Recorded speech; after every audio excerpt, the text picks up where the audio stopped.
inning or two. He can have these spells of wildness that come creep in, and then some would tell you maybe it's just an issue of focus. Yeah. Being able to keep that mentality the right way to sharp throughout an inning every time you come out of the dugout. Exactly, and he's still a young kid. He's 23 years old, so he's throwing 95. He's trying to find control a little bit, and he's working on pitches through his development. He got fast-tracked up to the big leagues because they needed bullpen help. So there's still a lot for him to work on. Jarren Duran has been one of the most exciting players to watch here at this alternate training site throughout it for the month.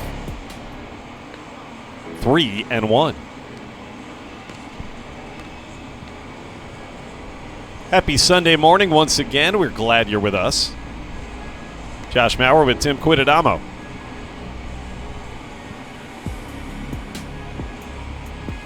Mike and Jim will be back, by the way, tomorrow. That pitch misses inside, and he walked him. So a base on balls by Darwin Hernandez. That's the first free pass, though, that he's given up. There's our picture-in-picture.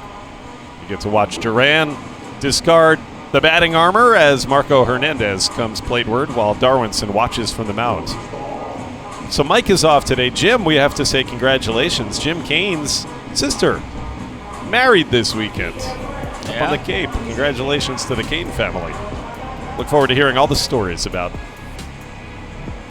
the ceremony of matrimony when Jim gets back here. I'm sure he was excited just to get down to the Cape for the weekend. When I say tomorrow they'll be back, I should say Tuesday. Tomorrow is a scheduled off day for this taxi squad. Marco Hernandez in there, another lefty-lefty matchup. The one left-handed hitter Darwinson faced back in the first inning was Acme, and he struck him out. Then he faced Duran and just issued the free pass. 1-1 on Marco.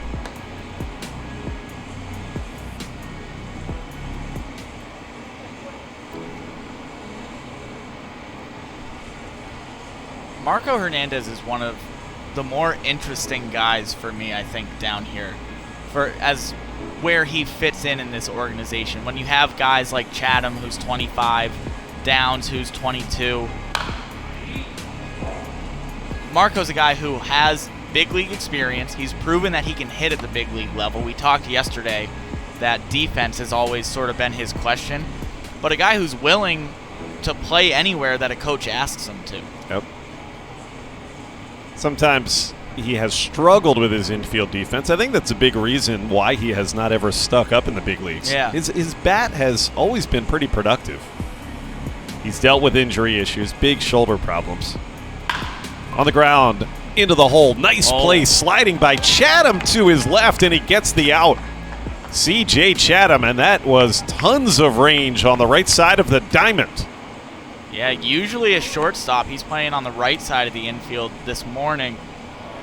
And maybe we were wrong. He is awake. He almost got back picked at first base, but that was a great play there. And how about the play by Acme, who gave that a bid at first and then got back to the bag and was there for Chatham to make the out. That's a great point. As a first baseman, your instinct, I think, initially is always going to be to go after the ball. Yeah, and that ball looked like it was just going to be in the hole between Chatham and Acme. And don't forget, Marco from home to first base is one of the quickest base runners you'll find, so it's not easy to throw him out. Yeah, and he hasn't been dogging it down the line during these simulated games either. So Duran at second, and now with 2 outs, it's Bobby Dahlbeck. First at bat today for the big corner infielder Dahlbeck. That's outside. Another fun matchup. 1 ball, 1 strike as Darwinson tries to finish up another scoreless frame. He's allowed 3 base runners thus far, but so far been able to pitch around those. Tight slider in there for a called strike. 1-2. Beautiful pitch. If Darwinson can start consistently spotting that slider and working it backdoor to righties, getting it into their back foot across the zone, he's going to be really effective at the big league level. And as you said, he's already had success up there in the dirt. What a block by Lucroy. Boy, there's a former big league all-star. I mean, that is not an easy play, and he made it look effortless. Yeah. You know Jarren Duran is very apt to take an extra 90 feet. With his speed, he could have gotten to third base had that ball trickled further away from Lucroy. Yeah, and Luke made sure Duran knew not only did he block it, but he was ready to throw. Dahlbeck, another guy who's had some time up with the Major League Taxi Squad. He was in Tampa a couple of weeks ago.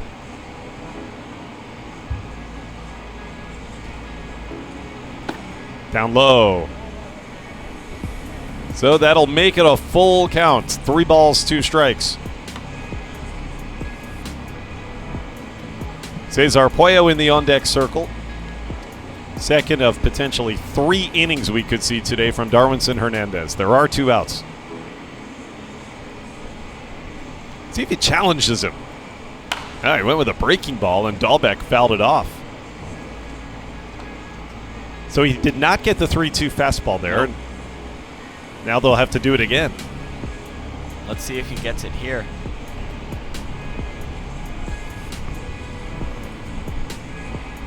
Dahlbeck, a guy with a lot of opposite field power too. So I think if Darwinson's going fastball here, he might try to go up. Duran took off, but it didn't matter. He struck him out. That was a filthy pitch down and in. Just disgusting. That's what we were talking about. That slider that sweeps across the zone almost hit Dahlbeck in the back foot, but nothing he could do on a 3-2 count. He's got to fight that off. I thought that was a really good inning for Darwinson Hernandez. I know Duran took the base on balls, but otherwise his stuff looked very sharp, and that is his second scoreless inning. So Gonsalves going back to the hill. No runs yet through 3 half innings that have been played in Sim City. If you're watching on Facebook Live, we thank you. We also welcome those of you who have tuned in on Periscope thanks to Twitter. We do this just about every day. Again, tomorrow we'll be off, as will the entire alternate training site. Back Tuesday, should be 4 o'clock if you're planning ahead for your week. Yeah, and I'd like to apologize for any technical difficulties with the stream. I know it's been cutting in and out a couple of times. I'm doing my best, okay? I promise you that. Just send all inquiries to Tim Quidadamo. You want to spell your last name? Yep, that's Quitadamo. I take full responsibility today. Joe Jacobs getting the day off. We're cutting in and out, TQ. We've got Gonsalves and Darwinson on the mound. Come on. Steven Gonsalves going back to work. We've had a nice weekend here. We had 2 nights of diamond dining on Friday and Saturday. Sim baseball every day.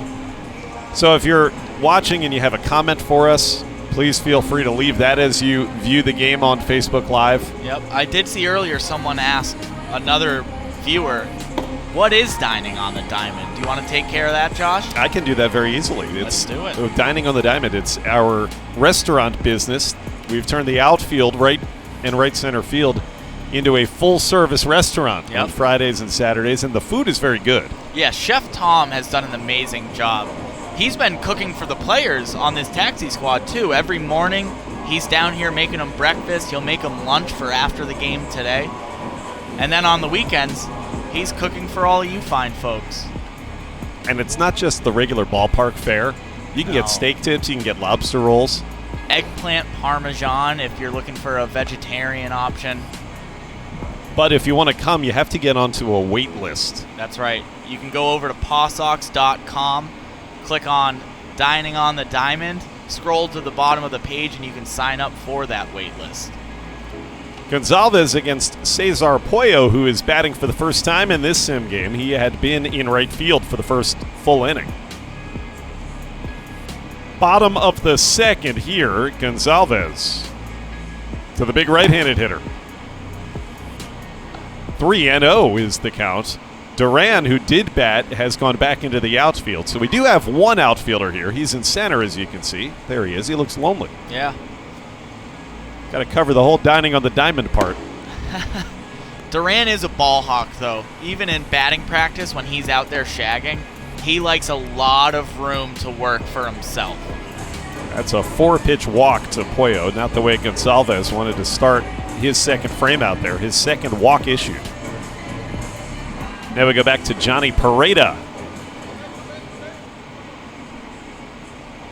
As of this past week, I know that there were over 3,000 family names on that waiting list to get a table.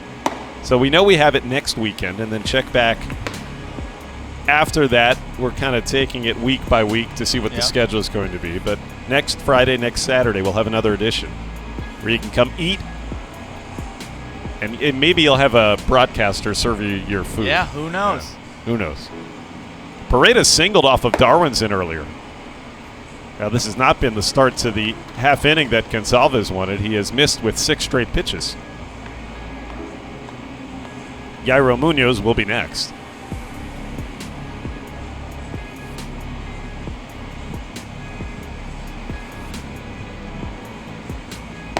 There's a strike, and it's 2-1.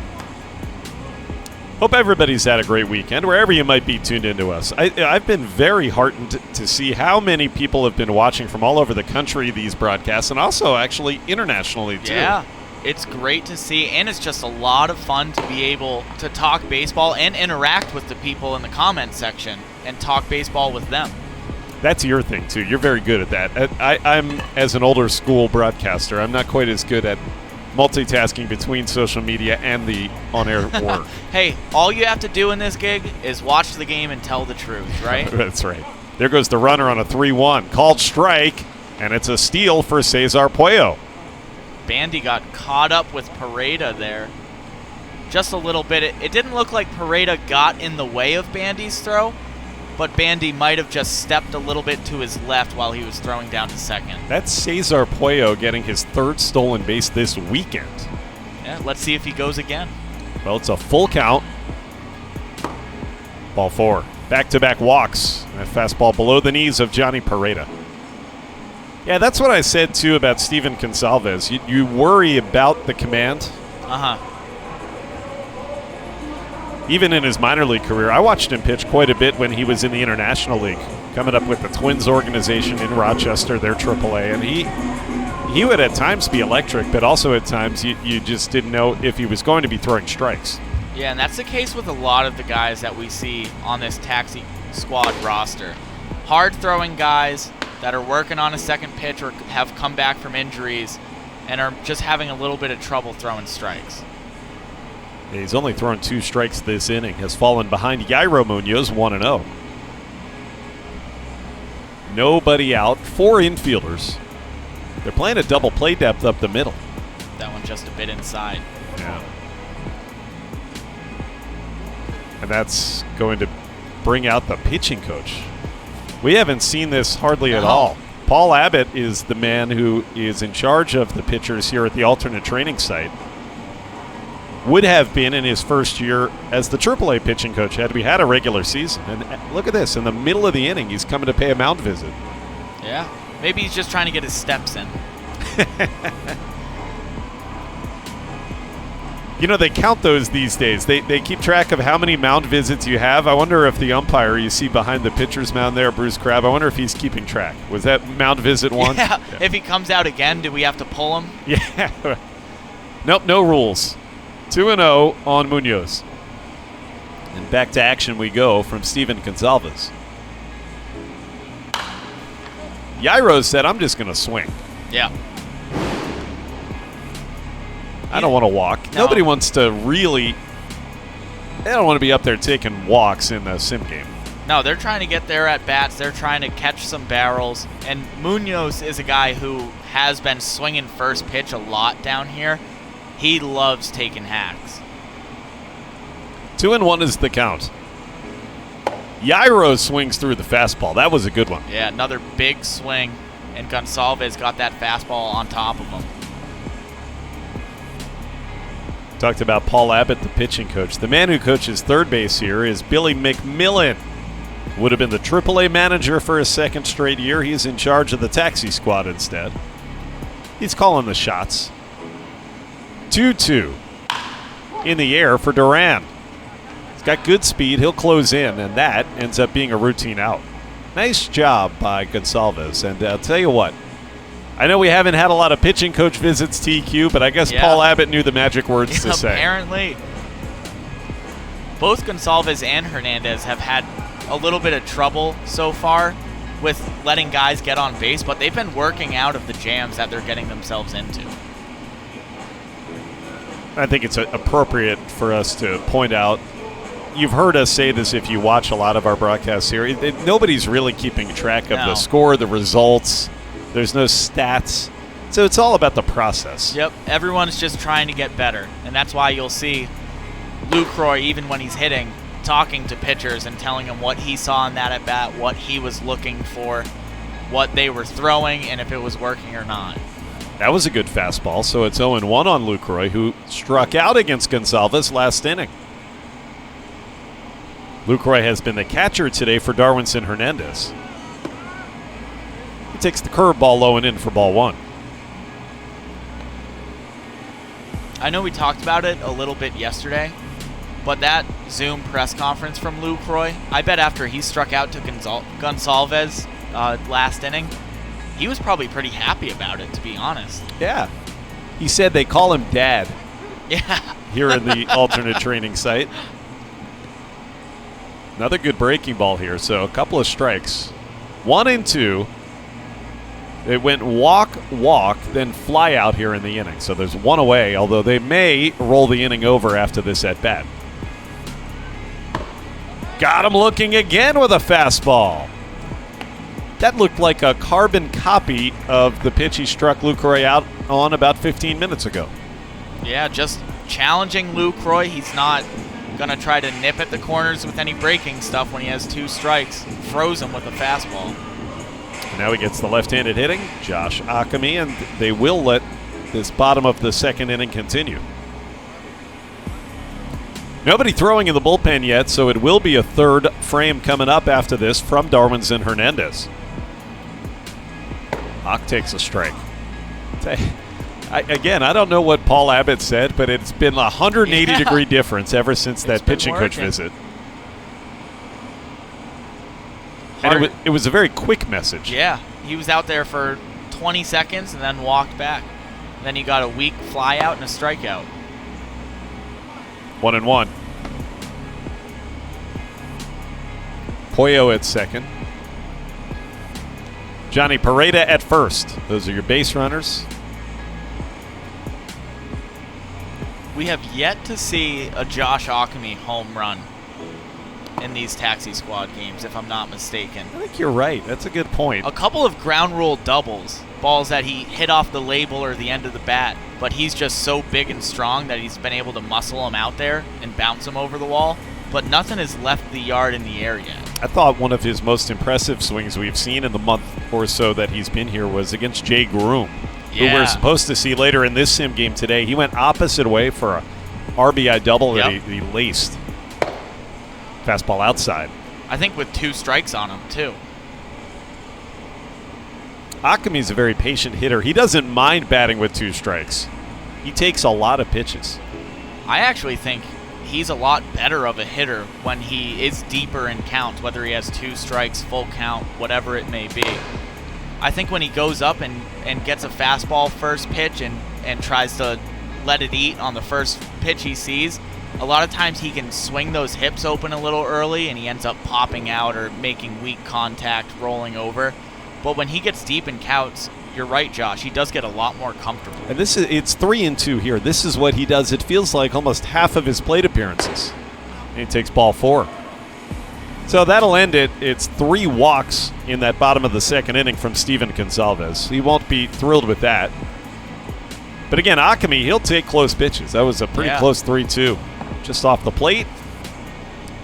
2 innings in the books here in Sim City.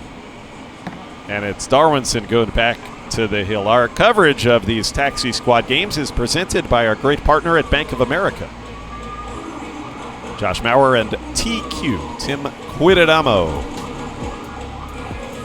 So the Red Sox play the Yankees again tonight. And they're going to turn to Chris Mazza.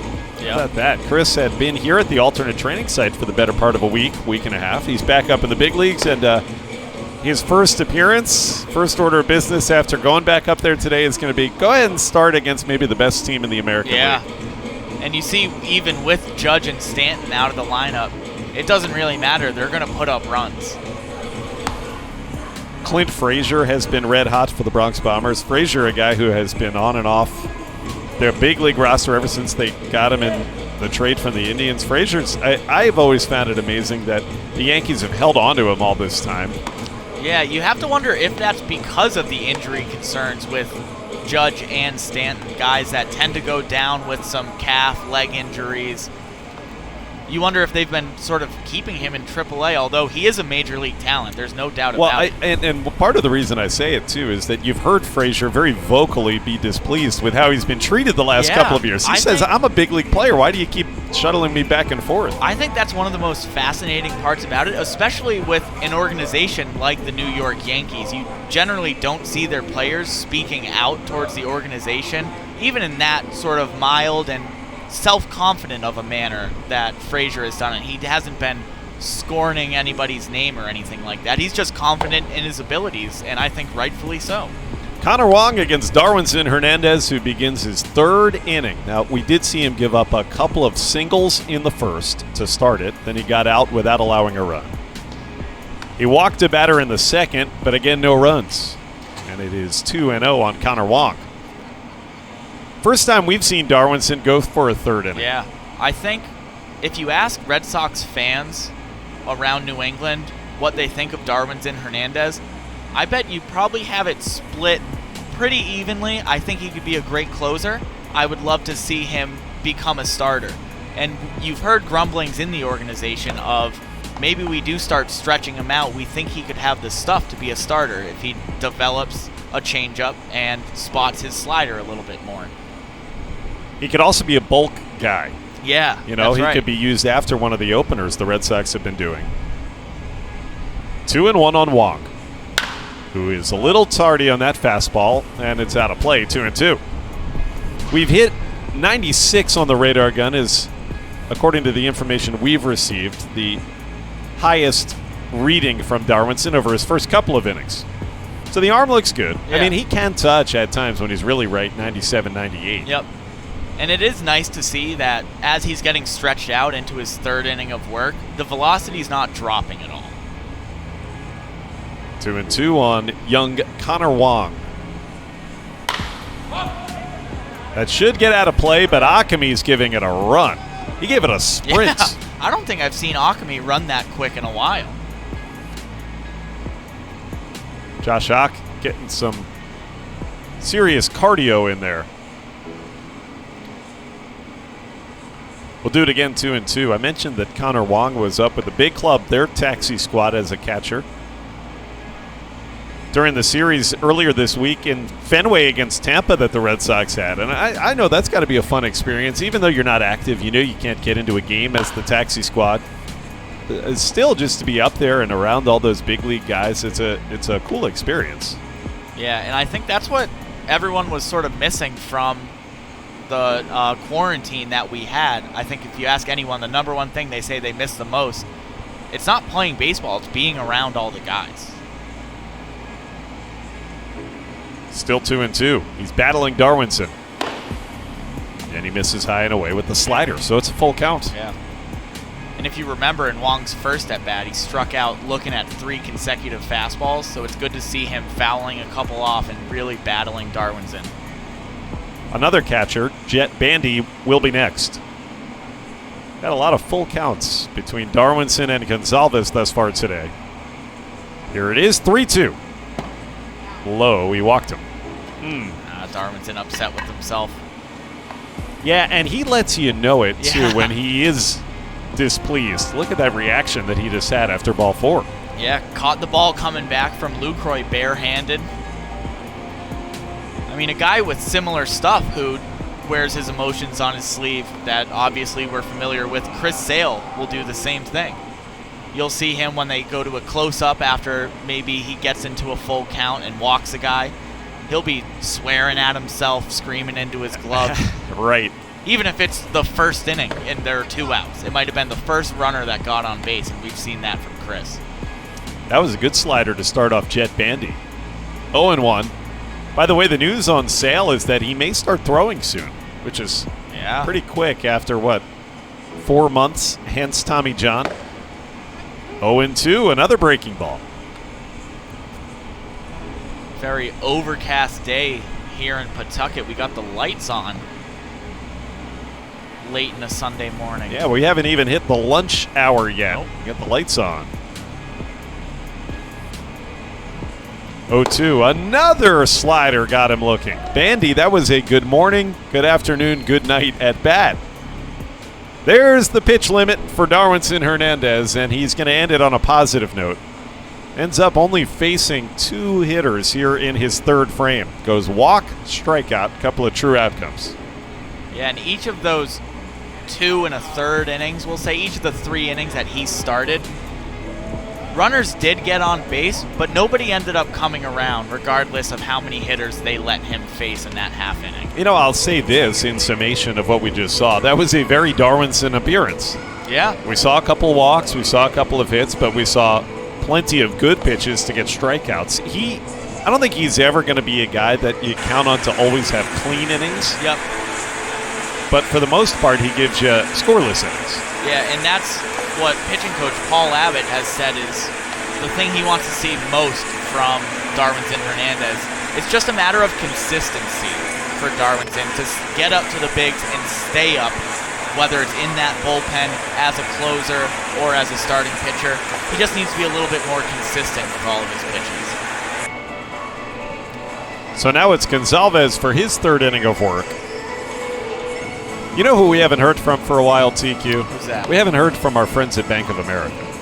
Let's pause for these words. 30 seconds. Bank of America, tell us all about it. We are entering a new chapter in our lives.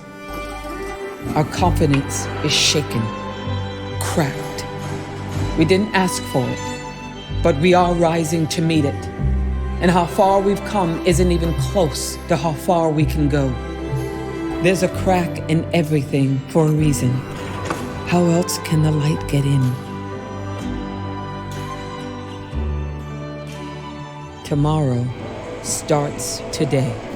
We are entering a new chapter in our lives. I had to look behind my shoulder just to make sure we were on our camera. Confidence is Josh shaken. Maurer, Tim Quintadamo, thanks to Dan Fontaine working the camera. We didn't ask for it. So we were talking about we are Darwinson rising Hernandez, to and meet it. obviously a lot of And how eyeballs far were on we've him come today, isn't TQ, even but close I think we to how thought, far we can for go. the most part, to get up There's a crack hot and in back onto the everything mound for a 3 reason. different times, I think Yeah. a positive How else can the outcome. light Yeah, get and a in? lot of guys who work out of the pen and usually get that 1 inning, the biggest question is once you Tomorrow sit down for a little while, starts if you today. can get back on We the are hill and entering a still new have the chapter same in our stuff. lives. We said Darwinson struggled Our with control a confidence little is bit, shaken. but he was still able to work out of jams. I think overall very didn't ask for it, encouraging for Red Sox but we are fans to see rising him to come meet out it. here, not let And how anyone far get we've come all the isn't way even around the close bases. to how And far he had we some can pretty go. electric stuff. The slider There's a looked crack great in today. everything for a As you reason. can see, by the way, it's dressed How down else can Sunday the light get Yes. in? here in the press box for us. We're off tomorrow, so I'm wearing my Celtics gear. Jaron Duran to Tomorrow lead things off against starts Gonzalez. Now today. he's looking for a bounce We are back in entering what a new should be his chapter in our final inning. lives. You may remember Our Steven confidence is Gonzalez shaken, walked 3 batters cracked. in his 2nd We inning, didn't so ask for it, he wants to but we finish are with a little bit rising of a to better meet it. taste in his mouth. and how far we've come isn't even close to how far we And can Duran go. takes it low. He's walked There's today, a but crack that was against in Darwinson. everything for a reason. How else can the light get in? Duran, then Marco Hernandez. By the way, Robert Stock is throwing in the Tomorrow left field bullpen. Starts today. Looks like he'll be We the are one to entering replace a new Mr. chapter in our Hernandez. lives. Yeah, And Our it's 2-0. confidence We'll is need shaken, some more heat out cracked. of Robert Stock. Guy We that didn't ask can for it, touch triple digits. but we are rising to meet it. As you see him And how there far getting we've warm. come isn't even close to how far we can go. There's a crack Stock is in slated to everything throw for 2 a half reason. innings today. How That's else out of play. Can the light get in? Good fastball, 2-1. Now, we were told, again, this was the original Tomorrow schedule that came out about starts today. 20 20 hours entering a ago new or so. So chapter in our these things are lives. fluid. But we were told we'd Our see both confidence Brian is Mata shaken, and Jay Groom today. Cracked. I don't know if we still didn't ask will. for it, Groom but we was are slated rising for to meet 3 it. innings. And how far So you we've wonder if come isn't even Darwinson kind of close jumped to how into far we Groom's can spot go. because they're trying to There's maybe a get crack him in to everything New York for a reason. or to Boston. How else can the light get in? So maybe we'll see Groom Tuesday, or maybe he'll throw a flat ground today, something like that. Tomorrow but you wonder if Darwinson starts sort of today. jumped into that. We are entering a new slot. chapter in our lives. Duran fouls it off. Our confidence is shaken. Full count, leading off here, bottom of the third. We have not had a run score. Yeah, and Mata was slated to throw 5 innings. Now, he is a true starter that they'd like to have stretched out fully. But I think 5 innings today from him looks very unlikely. The payoff pitch is outside. He walked him. Not the start Gonsalves wanted, especially after walking as many batters as he did last half. And here comes Marco to the plate. Of course, with the scheduled day off here at the taxi squad tomorrow, you don't know how that impacts the thoughts on how the pitchers need to be used here today. We are just not privy to the most updated information. So we'll see. We'll take it as it comes. Especially not privy to it when we have to come in and just come immediately up to the press box. I know you're a guy who likes to check in the clubhouse, talk to some of the guys before you call a game. Yeah, that's all part of the job. Ball 1 on Marco. It's very different. We talked about this yesterday, so I apologize for those for whom this is redundant. But in the minor leagues, and in the major leagues for that matter too, as a broadcaster, you really get your best stuff for your broadcast from the interactions with the players and the coaches day in and day out. There goes Duran, and Gonsalves saw it, but it's not going to matter. That's how fast Jaron Duran is. And Duran thought about going to third. They are in the shift for Marco, so no one was over there covering. Took a hard step after he stole second. You saw him and it looks like Munoz having a laugh about it after. That would have been a fun race to third base had he kept going. That was really the speed on display, though, for Jaron Duran, because I think Gonsalves and then the first baseman Akami did everything that you're supposed to do there. And he still got in there pretty easily, too. Yeah, it wasn't a dive. You're right. It wasn't a question as to whether or not he was out or safe. No. He's the first guy in a long time in the Red Sox organization, probably since Jacoby Ellsbury, with really plus speed. He is a menace on the base paths. Add another steal onto the weekend ledger here at the taxi squad. Marco fouls it back. Last time Marco hit, the second baseman, C.J. Chatham, flat out robbed him with a diving play. Chatham is still playing second base in this half inning. So we've got a man at second. There are no outs.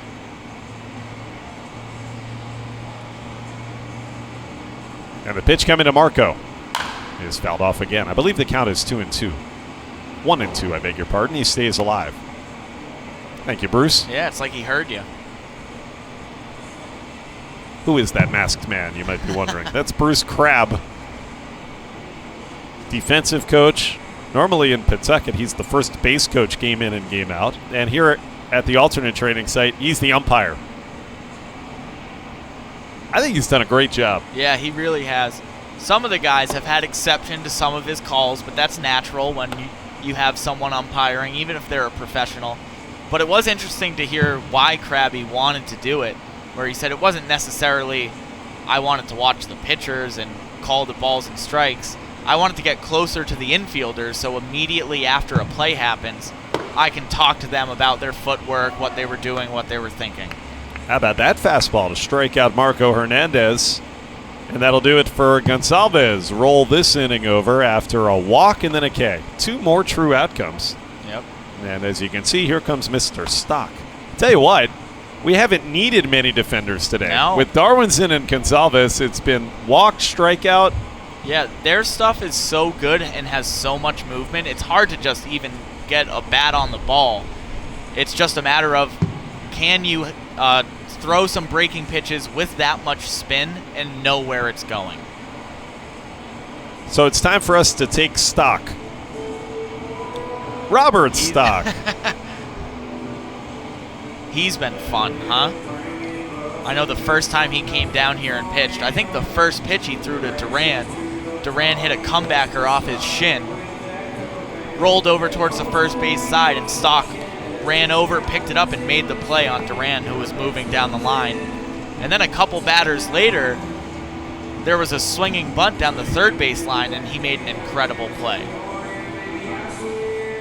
We were talking about waiver claims that Chaim Bloom and the Red Sox have made. Robert Stock is one of those recently. He's 30 years old. Claimed off of waivers from the Phillies about 3 weeks ago, and he is just back from the big leagues, as a matter of fact. He pitched an inning and a third the other day in that series against Tampa. Gave up 2 hits. He walked 3 batters and 1 run. It was unearned. That came on Tuesday against the Rays at Fenway Park. And this is the first time, correct me if I'm wrong, but I think it's the first time he's pitched since he's been back here in Sim City. Yeah, I think you're right. He did strike out 3 batters against Tampa in one of those losses. And that was Tuesday at Fenway Park. Big guy, too. Yeah, he's another guy like Gonsalves and Darwinson, where if they're going good, they're going really good. And the only people that can kind of rough them up a little bit are themselves with control issues. When I say big, it's more thick would be the appropriate adjective. Thick with a whole lot of C's. Born in Bellevue, Washington. From the great Northwest, he pitched his college ball at USC in LA. Former 2nd-round pick. And he starts off Cesar Puello with that pitch. Robinson Layer is starting to throw in the bullpen. So he'll be the one to come in for Gonsalves. This is the top of the 4th. We haven't had a run, although many of the half innings today, as we've seen often recently, they've been what we call rolled over.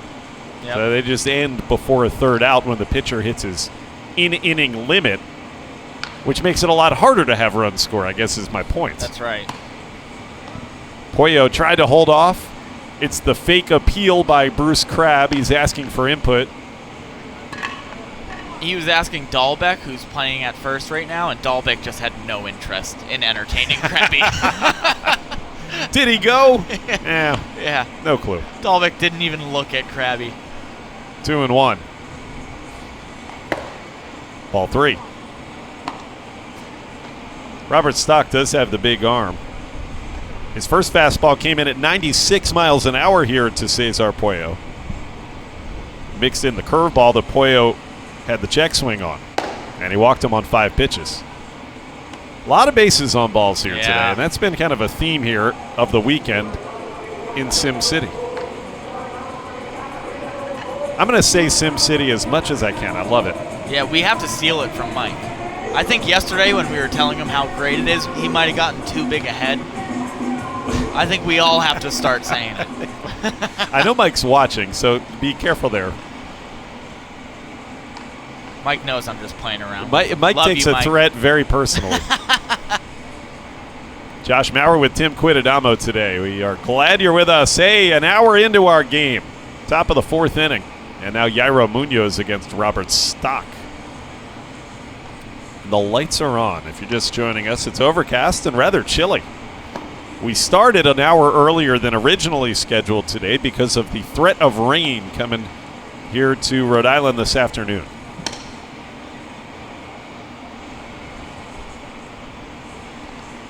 Robert Stock had been in the big leagues with the Padres each of the last couple of years. Drilled into left field. Boy, that was a tomahawk by Munoz, but it's hooking and a foul ball. But that was a mighty wallop. Yeah. He doesn't take any cheap swings. It doesn't matter what the count is. He's going up there to hit bombs. Yairo, for those who aren't familiar in Red Sox Nation, Yairo's been a St. Louis Cardinal and a pretty good one. Chopper to third, softly hit. Marco's only play is at first, and he got him. That was a nice play from Marco. An in-between hop. Kept the chest in front of it and made a very hard and accurate throw over to first. He threw one away on a play just like that yesterday. He did. That was when Seth Blair was pitching. So a walk, and now up to second base goes Puello. Here comes Jet Bandy. 2 years ago, Stock pitched in 32 big league games with the Padres and had an ERA of just 2.5, which is really good. Yeah. Then last year it didn't go as well. His ERA in 10 games for the Friars, it was over 10. Wow. I know we've seen a lot of guys like this coming into the Red Sox organization, and I think with Chaim Bloom at the helm, you look at his track record in Tampa, and it was never the biggest name pitching prospects that they had down there, but by the time they went through the system and developed, they were really effective major league pitchers, top to bottom. No, you're right. It's a great point. They found guys and developed them. That last fastball, by the way, was 97 to Bandy, and now he goes to the breaking ball and misses. Tampa has found its stride again.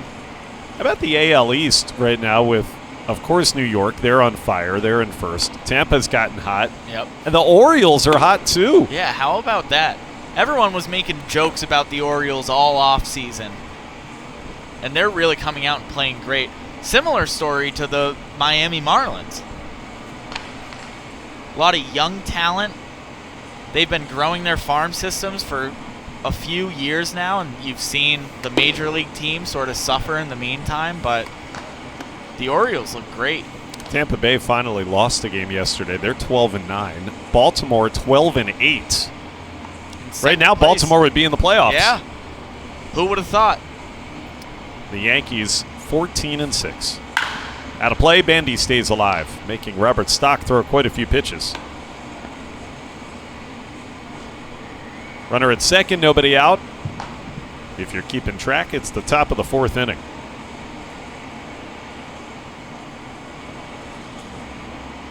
I think you'd have to say right now it's the Yankees, the class of the American League, even with the injuries.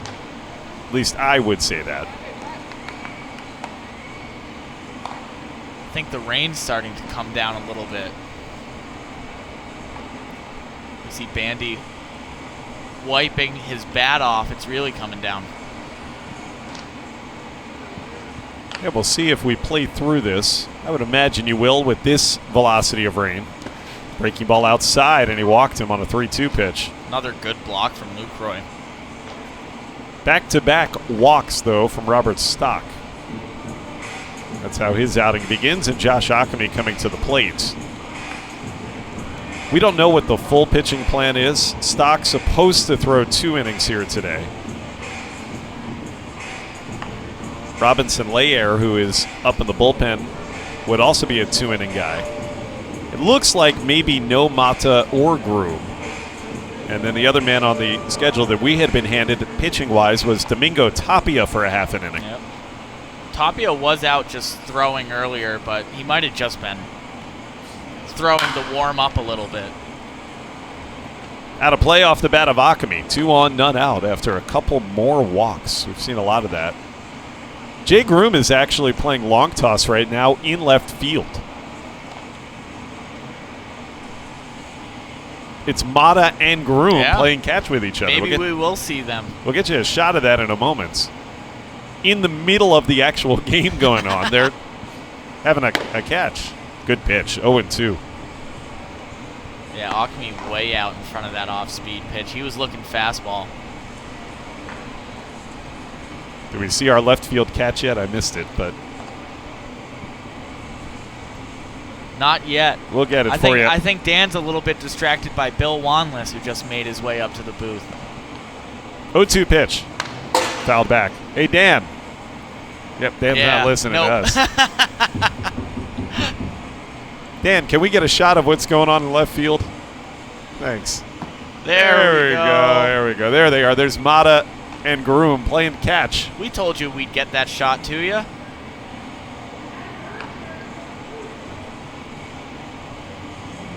Another 0-2 off the plate away. You know, that's old-fashioned ingenuity. I just knocked on the window there.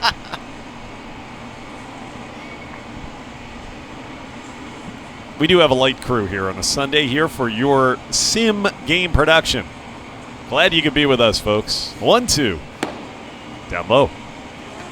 Again, Ockamy grinding out a long at-bat. You're so right. I said this last time. It feels like half of his at-bats go full. I think last year it's possible that maybe in the 400 times or so that he came to the plate in Pawtucket, that about 40% of his at-bats ended up 3-2 some way.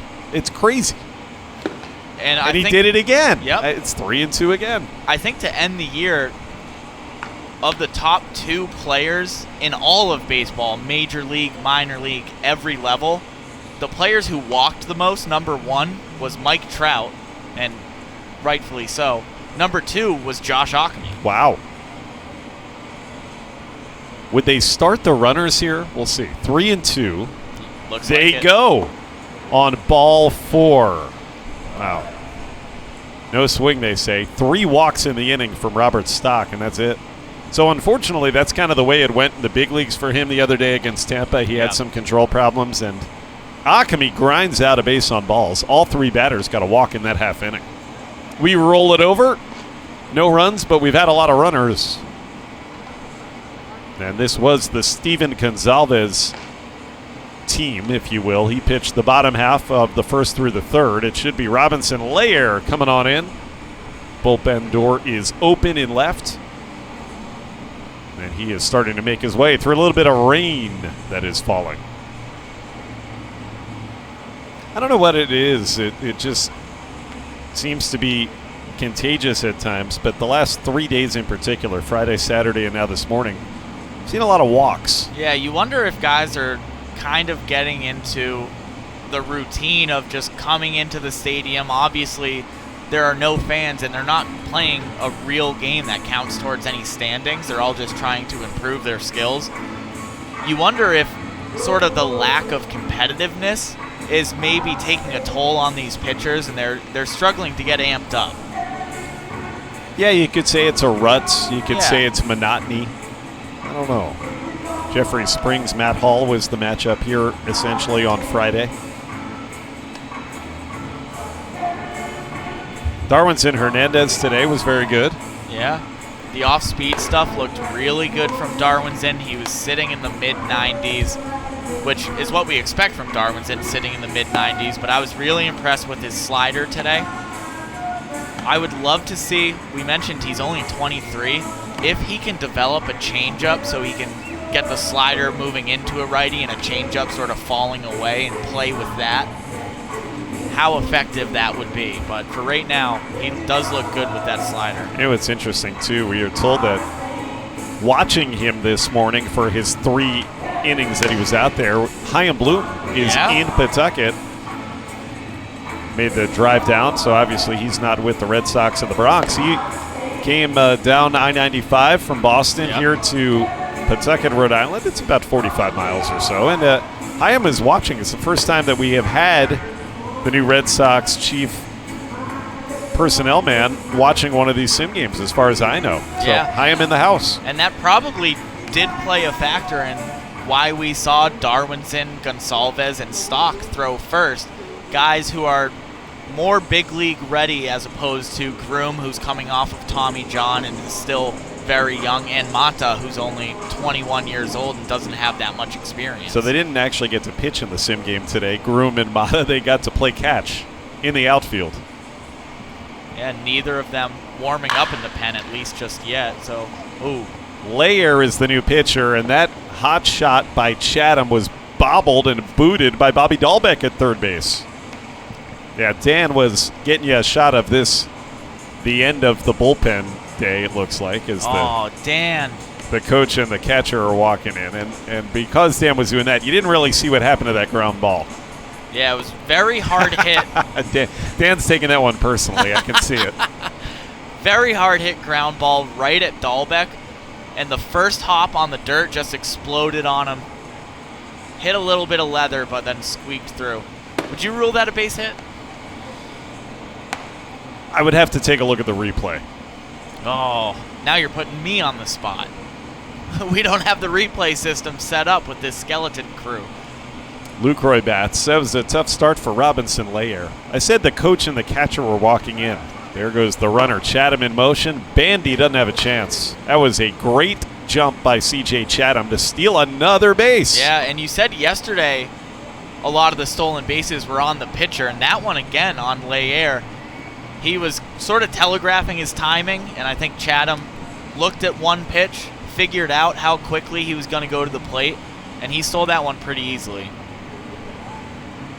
Nobody out. Robinson Layer, second year in the Red Sox organization, pitching to Lucroy, who takes it outside.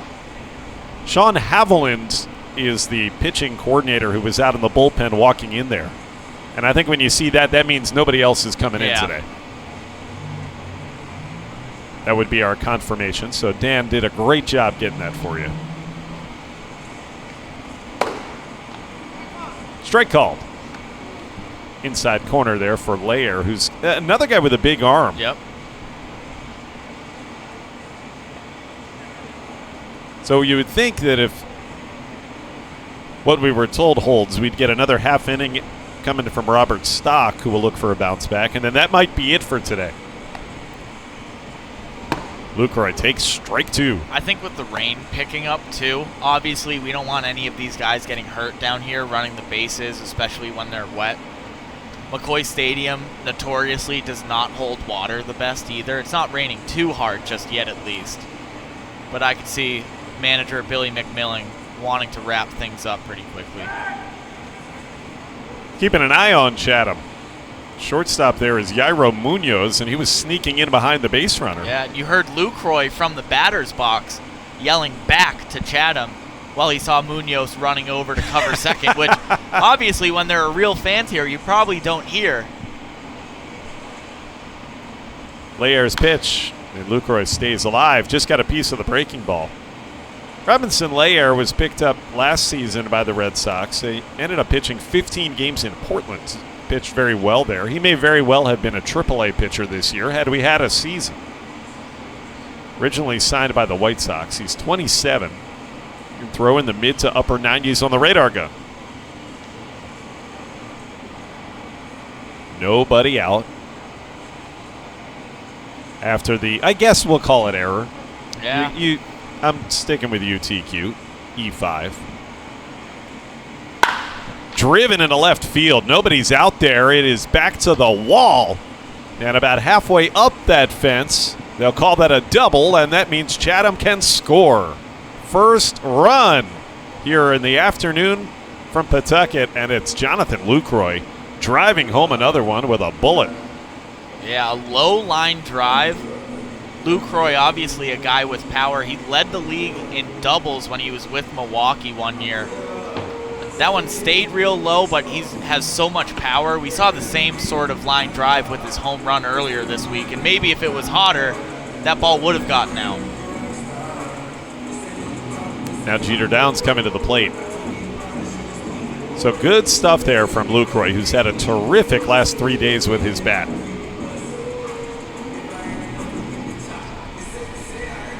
Official scorer has deemed that an unearned run. There's a lot of attention given to Jeter's home run that he hit on Tuesday here against Darwinson. Ball that ended up, according to the TrackMan, traveling 400 plus feet. Yeah, McCoy is a deep stadium, especially when you talk about going right center for Jeter Downs, a little bit oppo taco. It did land up in those bleachers out in right center. Obviously, Darwin's in throwing as hard as he does. Gives you a lot of that power, and you just have to put a barrel on the ball to make it go a long way. But it was a great swing on a fastball low and away to Jeter Downs that he put out to right center. 1-1 the count. That Jonathan Lucroy double, 100 miles an hour exit velocity. He crushed it. Looked a lot like the home run he had hit on Friday. 2-1.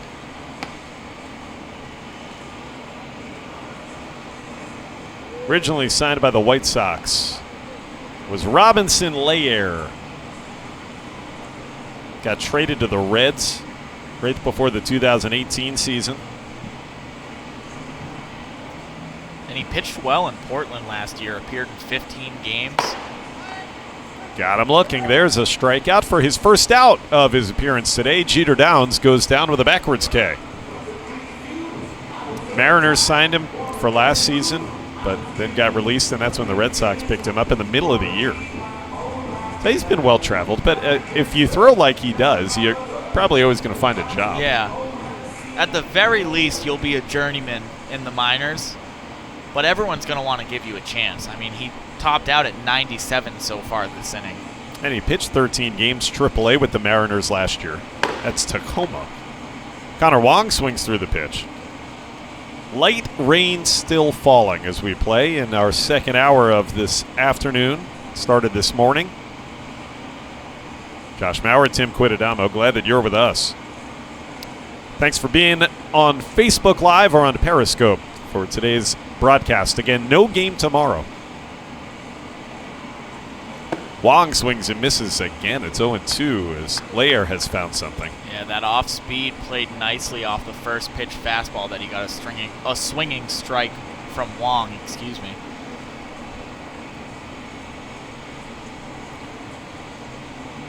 Lair, L-E-Y-E-R.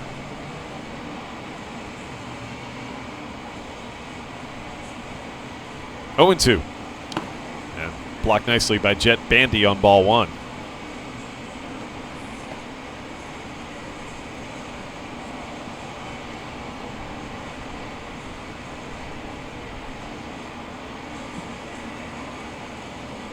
Dahlbeck, who was obviously at first base earlier, he did make that error this inning. Moved across the diamond to third, and now Acme over at first base with a light shift to the left side for Connor Wong. Middle infielders right now, Munoz and Marco. Yairo at short, Marco at second base. The 1-2. On the ground to Bobby Dahlbeck. He'll get another chance and another one that hits off of him. Boy, it's not easy. I know the infield is wet. Maybe you're not getting a great bounce, but a couple that he was unable to come up with. There you see some tractor equipment Dan wants you to see, apparently. I was Dahlbeck and going to say, yeah. having a conversation after that error. Yeah, they're still talking. There they are. You talked earlier about how Bruce Crabb is the infield instructor here at the alternate training site, and two that hit off of Bobby Dahlbeck there in that frame, and that they roll it over. And that's exactly why Krabby wants to be out there calling balls and strikes, so he can get close to guys like Dahlbeck when that exact thing happens. Obviously, the what we're calling an error, some might have ruled it a hit. That ball Chatham hit earlier that you guys missed. Yeah, I would like to take it was really hit hard. Yeah, and when a ball first bounces on dirt too, doesn't catch any grass, sometimes it can explode off that dirt. And Dahlbeck got some glove on it, but it squirted through his legs for a base hit error. Could go either way. That one right there, definitely an error. A slow ground ball to his left. With a slow ground ball, it's a little bit tougher to say, but that ball Chatham hit, although it was hard hit, a guy as big as Dahlbeck, you really want to see him sort of block it almost like a catcher and keep it in front of him, and then maybe give himself a chance while the ball's in front of him to pick it up with his bare hand and make a play. Presented by Bank of America. It's Red Sox Taxi Squad baseball here as we go to what should be our final inning. Robert Stock is back on the mound, and he walked all three batters he faced his first half inning out there. We actually finally have a run. Jonathan Lucroy drove one in. Only run that we've had on the board today, if you're curious. Yeah, now it's going to be Stock getting set to face some of the big hitters. Duran, Munoz, and Dahlbeck all have bats and are standing around the on-deck area. So that will be a fun final frame, we think. Here comes Bobby Dahlbeck striding platewards. The one run that came across, very similar to yesterday, set up from a stolen base.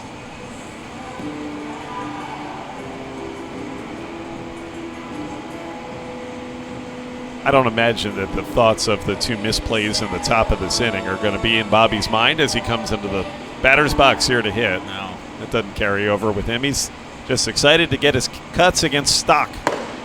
He misses with ball one. Another power matchup.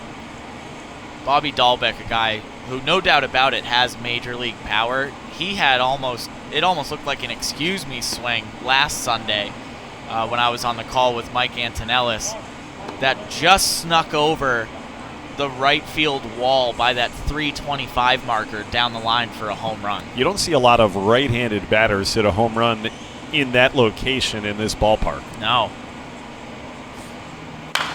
Out of play as he tried to go the opposite way.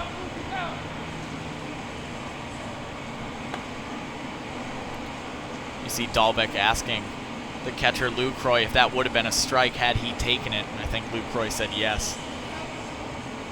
Akami at first, Chatham at second, Jeter Downs at short. Yairo Munoz at third base.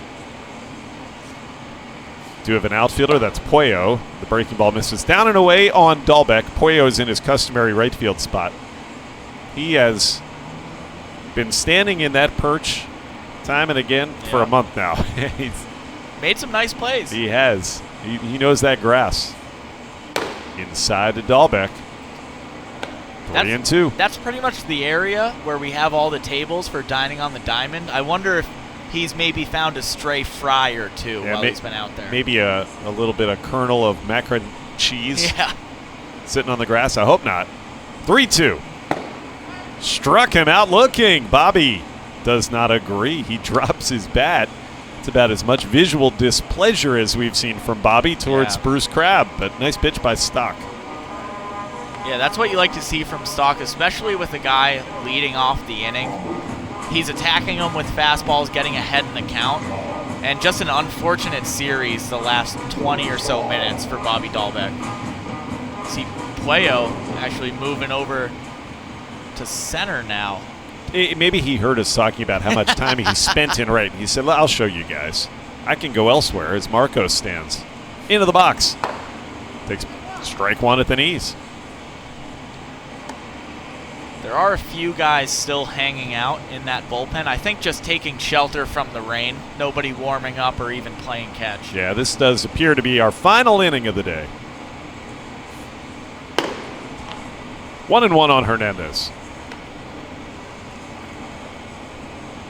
No baseball here from Sim City tomorrow. Back at it Tuesday. It should be a 4 o'clock start, but check back on the social media channels from Pawtucket. We'll get you the info as soon as the game's going to begin. Tough play for Downs. Nice pick with a backhand. And Akami scoops it for the out. Marco is robbed again by the infield defense. And Krabby very happy with that one, giving Jeter Downs some dabs after it. Krabby, in his press conference, said, hey, when I got Jeter, I told him straight up, you're sloppy. There's a lot to work on, and that was just such a nice play, going to the third base side, going to his right, throwing across his body. Short hopped Akami, but Ak was able to pick it at first, and he made that look really easy, too. 2 outs for Stock. It's also not easy to do that, as we've said, on a very wet infield. Yeah. Played it with his backhand. Jarren Duran takes inside ball 1.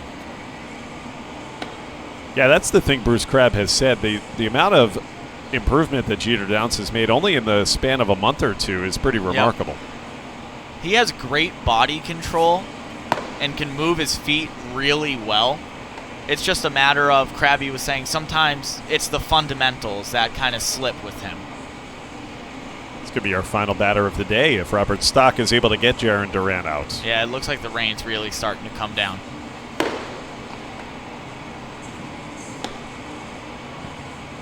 It's one of those annoying rains, you know, the kind that Dan's showing it in the lights now. There you go. It's one of those annoying rains where you can still play, but eventually you're just going to be wet all over the place. Yep. Some squishy socks, nobody wants that. Were we playing in an actual game, I don't think there's any question it would continue. Yeah. Duran towards first base, a fair ball. Akami, nope, foul ball. Foul ball, beg your pardon. That looked pretty fair to me. I think you saw pretty much the same angle I did. Well, I actually do have a better angle where I'm sitting than Bruce Crabb does, where he stands behind the pitcher's mound. I think Duran will be happy, though, that was ruled foul.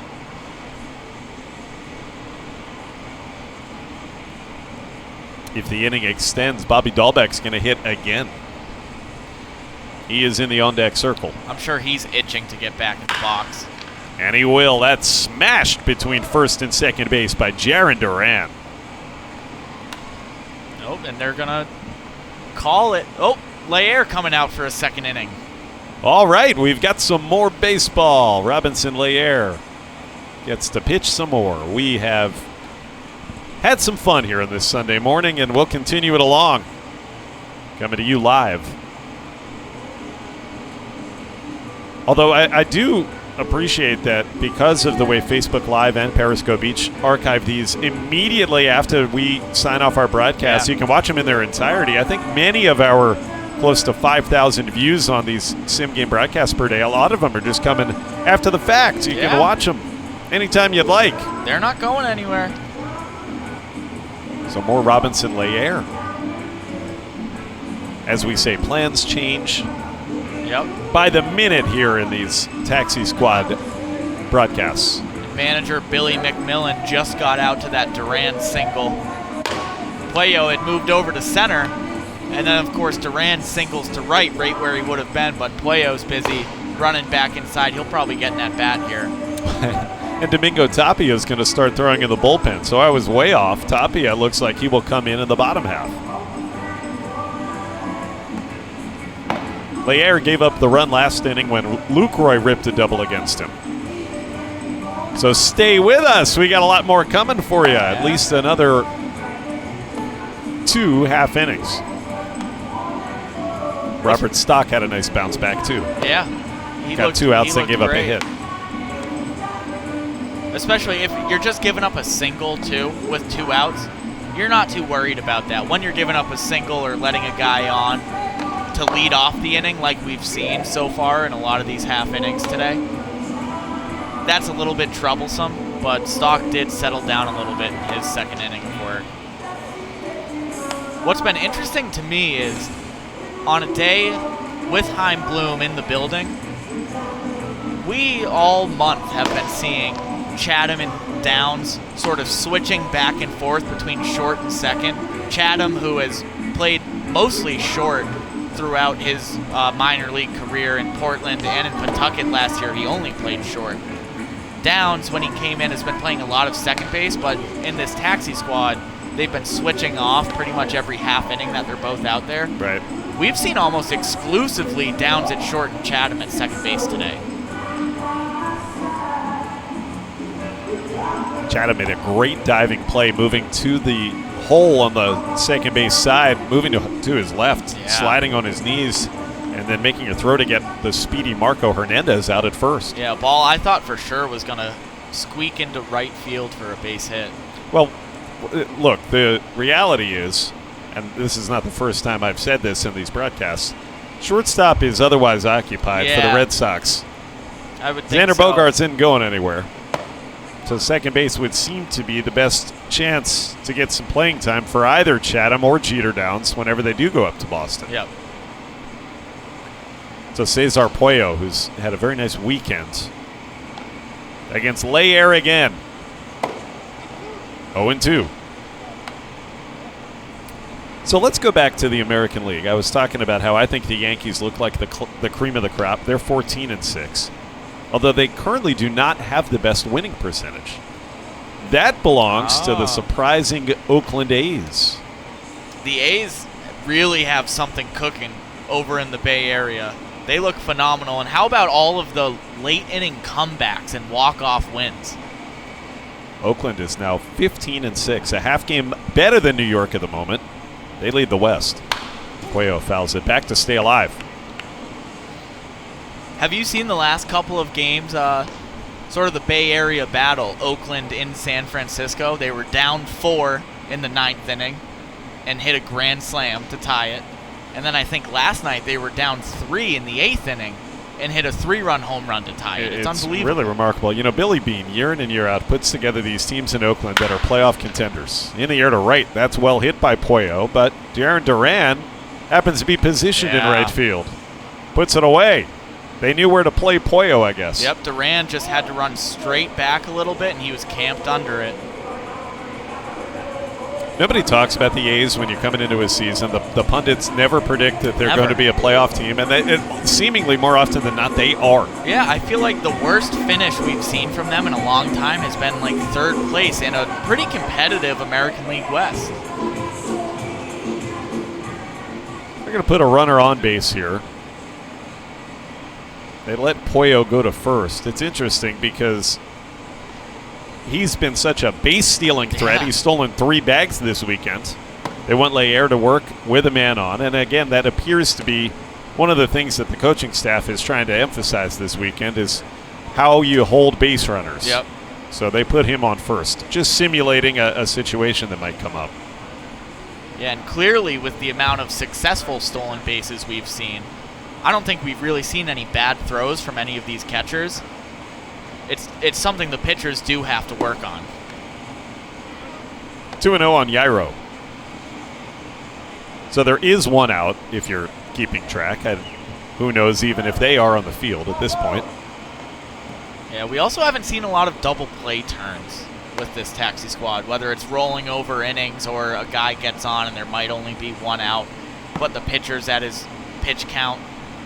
We haven't seen a lot of chances for double play turns, so I wonder if Krabby's trying to make something happen in the middle infield. Ripped into left. There's no outfielder, but that's definitely a clean base hit for Yairo. He's done that a couple of times today.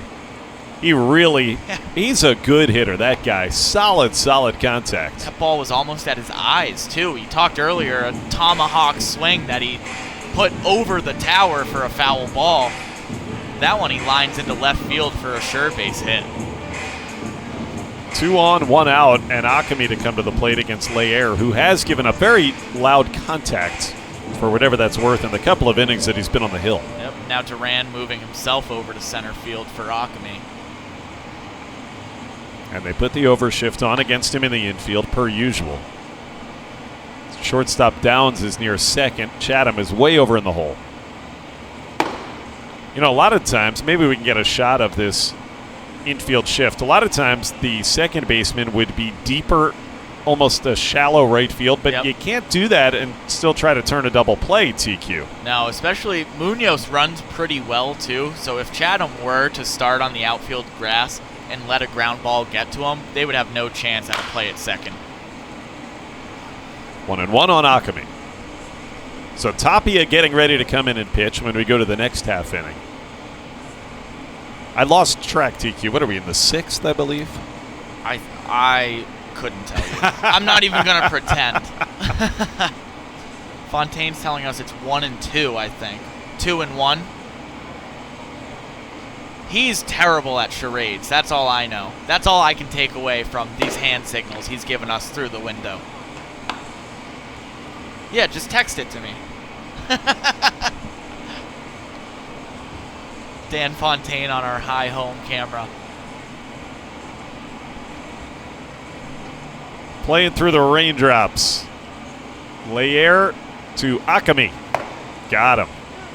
Nope, beg your pardon. That's strike 2. It was 2-1. You got him to swing through the pitch, though. So apparently the 1-2, what I thought was count Dan was giving us, was he said the 12th inning, which is just wrong because it's half inning, so that would be the 6th, making you right, Josh.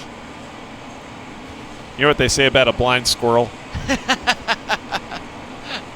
Every so often, that's me. Now, what do you know? It's a full count on Akami. It's remarkable. It's every time. Who would have guessed? You know how in softball games, sometimes you walk up and the count is automatically 1-2? Yep. That's how you play it. You know, the beer leagues. Josh Akami, basically. Akami just walk up there and just say, all right, it's 3-2. Yeah. We're going to get there eventually. We can all save ourselves a lot of time. Yep. Now, I was on the television broadcast with Jim Kane for the final game of the season last year, and in Akami's first at-bat, he drew a full count.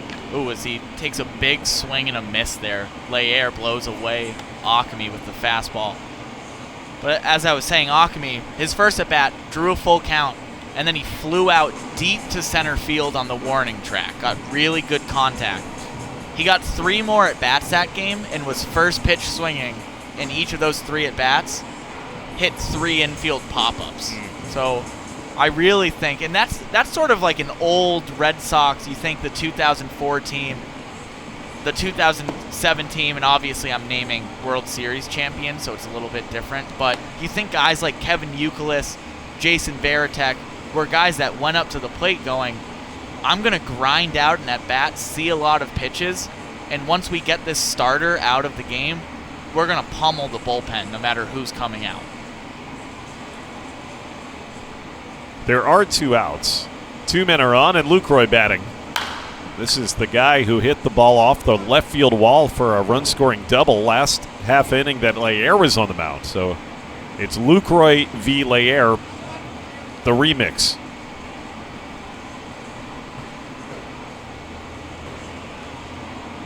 Layer needed a new ball, too. It's getting soggy. You know, we need this rain, actually. Yeah. A lot of days without it, and a bit of a drought up in these parts of the country these days. I know Matt McKinnon, the man in charge of the grounds here at McCoy, he's happy to get this wet stuff. Yeah. There you see Matt. Barely. Looks like he's waiting to get out of here. Yeah, he's so covered by the hood, you can just partially see the face. The runners go. Lucroy swings, and it's going to be a double steal. That's Puello going to third. He steals another bag, Cesar Puello. Yeah, and Layer's enjoying that. He got what Pitching Ninja would call a sword out of Lucroy. Fooled him so much that he started to check his swing but was too far gone. Cesar Puello has stolen 4 bases this weekend. Second time he swiped third. It was Munoz who followed him to second. Lucroy pops it up into right. Looking through the raindrops and moving left is Duran to end the inning. Duran didn't even know how many outs there were either. He came up like he was going to throw home with the runner tagging, but that'll end it. We should have a half inning here from Domingo Tapia, who's been throwing in that bullpen. Paul Abbott, the pitching coach, you can see there, was coming on out for a quick word with Layer. Thought he was much better in his second inning today than he was in the first one. Yeah. Layer, I think, probably has pitched the best of any of the guys we've seen. Robert Stock had that inning where he walked 3 straight batters. He came back much better in his second inning of work. First 3 innings today, it was a pair of left-handers, Darwin and Hernandez versus Steven Gonsalves. And now here comes Domingo Tapia. He was scheduled to throw 1 half inning today. That's pretty much been Domingo's MO throughout his career. Whether it be as a setup man, if he is having control issues at the time, or as a pretty dominant closer when he's on.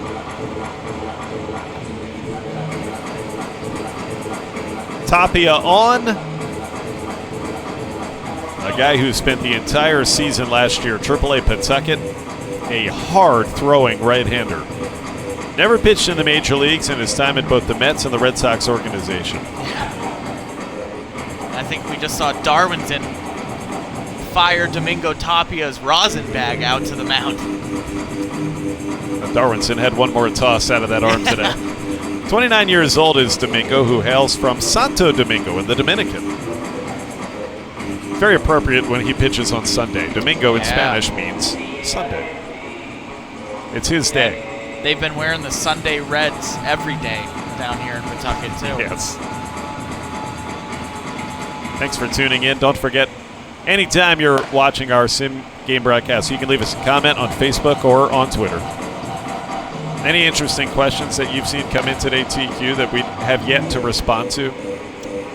I'll let you take a gander. A lot of people saying that they're enjoying the stream. Saying, Josh, as always, you're doing a great job. One question, the most recent one, is it raining there? And oh boy, it's coming down. We saw Tapia digging the mud out of his spikes before he started warming up. 44 games with the Paw Sox last season, an ERA of 5.18. Higher than you'd like. Yeah. It was elevated as the season went on by a couple of outings where he struggled. And here's the thing that I seem to point out when he comes into the game. As hard as he throws, he averages well fewer than a strikeout per inning pitched.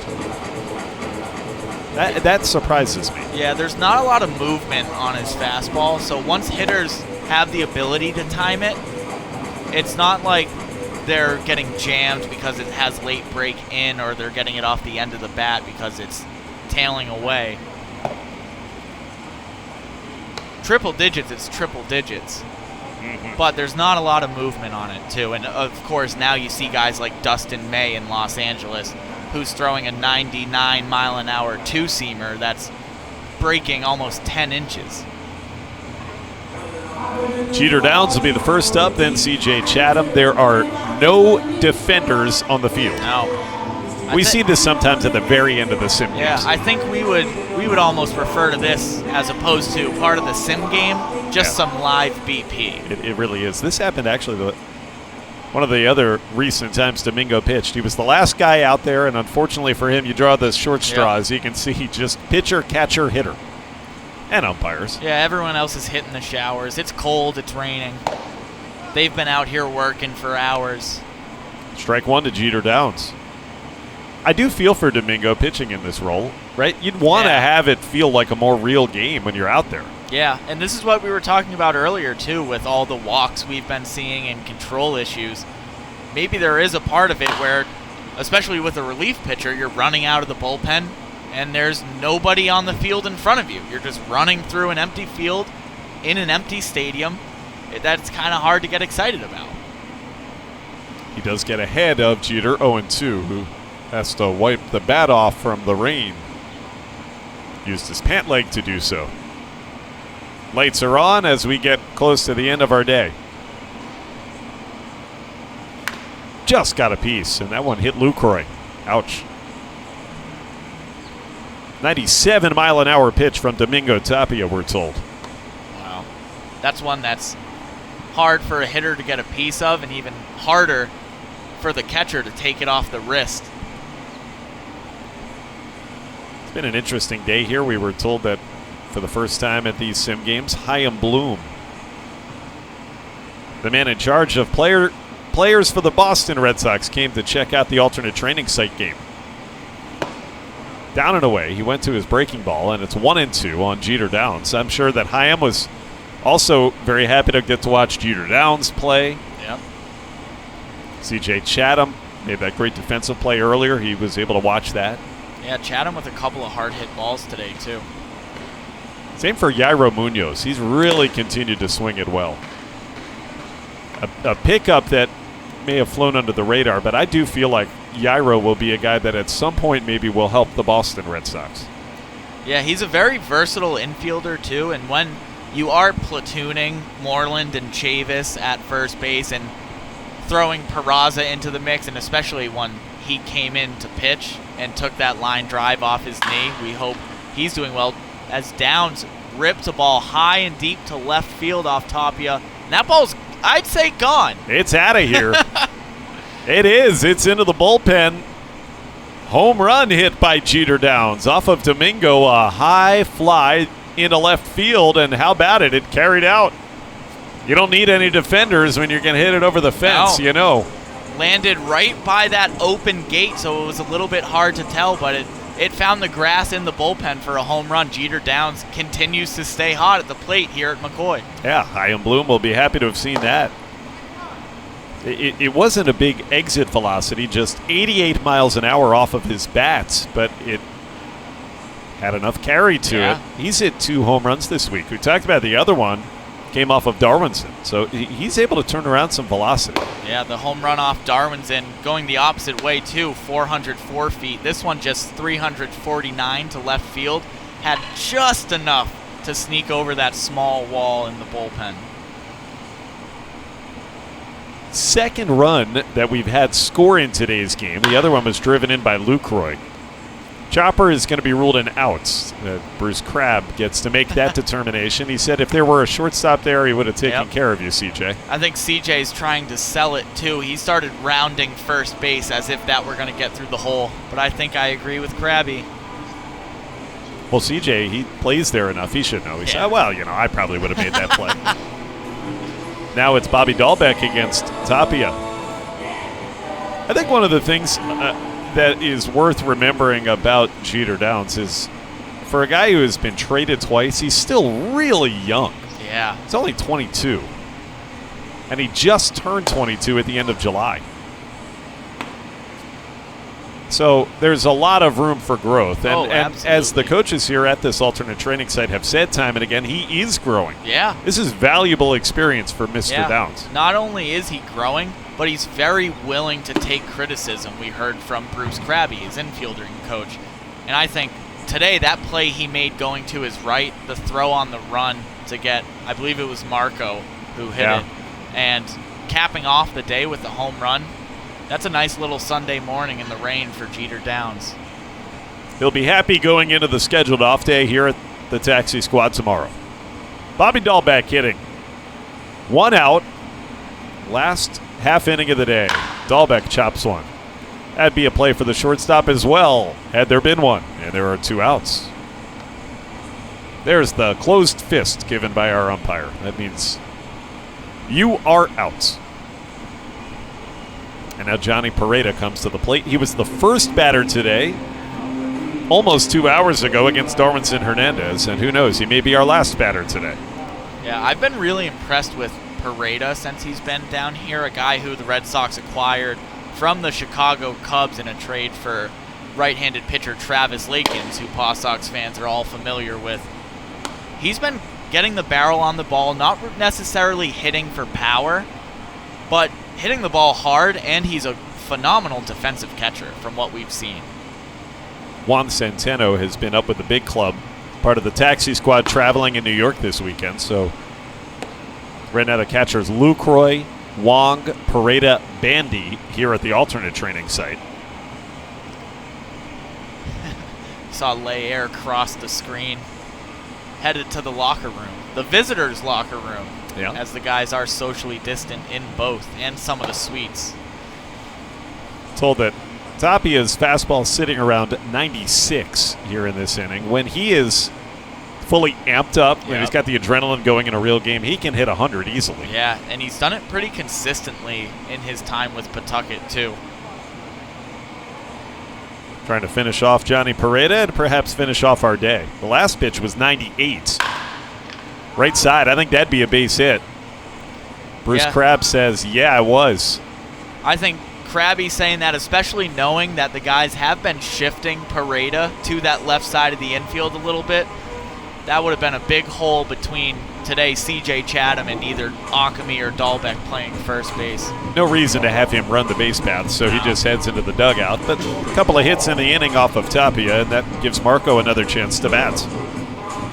Pereda, you're right, though. Good point. I don't think we've spent a lot of time talking about what he's done, but I like the way he swings it. Yeah, it's similar to how Vasquez has been hitting, especially the last couple of years. Obviously, Vasquez started the year with some great power numbers, but not a guy who's afraid to get deep in counts and just sort of throw the barrel on the ball and move a guy over if they have to. They're willing to hit a hard ground ball or line drive to the right side like we just saw right there, or just try to single up the middle and kind of pass the baton to the next guy who's coming up to hit.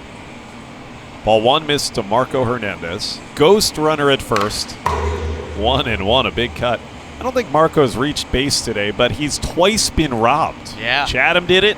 Downs did it to him. Earlier on here with the Taxi Squad, there was a week in which Marco hit 4 home runs. Now, the last couple of weeks, he's really quieted off. Yeah. So one of the days I was setting up a camera, and it was, I think, the last of the 4 home runs he hit. All of them he was down in the count, too. And pitching coach Paul Abbott was walking by. Big swing and a miss from Marco there on a fastball up. Paul Abbott was walking by, and he said to Marco, hey, man, we got to stop throwing you 0-2 curveballs. And I think every single one of them, or at least 3 of the 4 home runs he hit, was an 0-2 curveball that Marco just got over the plate and took out to right field. In the air, foul side of third. Let's see what the ruling is on that. We don't need a ruling. It reached the seats. So by my count, we are in the 6th. Although Dan might have differed. What did we have today? We had 3 and 3 from Gonzalez and Darwin's in the starters. Then we had 2 and 2 from Stock and Layer. And All 1 right. from Tapia, right? So that'd be 6, unless I'm missing somebody. So. Outside, See, Marco takes it, 2 and 2. Dan Fontaine was putting up 7 fingers that time. But from the signs he gave me earlier, you would be telling me it's the 25th inning. We need to find some sort of consistency. Well, it feels like it. 25th. That was a 98-mile-an-hour pitch that Marco laid off. The 2-2. He stays alive. There was the breaking ball from Domingo. Regardless, again, none of this really matters. No. But what is interesting is we never did get to see the youngsters, Brian Mata nor Jason Groom today, other than just to see them play catch in left field. Yeah, I wonder if I would imagine that they're going to be in the lineup for Tuesday when we get back to action. Another 2-2 coming from the hard thrower. Into left, that'll do it. Were there a left fielder, it would have been a catch. Durant's running out there with his bat, trying to chase it down. Inning over, game over. Fun day in Pawtucket. And we will be done for this afternoon and a day off scheduled here from the alternate training site on Monday. That's Matt McKinnon, the head groundskeeper. He says, let me take care of this field a little bit. We've had some rain falling on and off throughout the last hour and a half. Yep. All right, so as we go into our recap mode, by the way, we like to do this and give you the macro sense of what went on every day here. I do think that the biggest takeaway today is what happened with Darwin Hernandez. He went up into the inning 3 different times, which is the longest that we've seen from him as they try to build him back up and perhaps get him to the Boston Red Sox. Yep. What'd you think? I thought he looked great.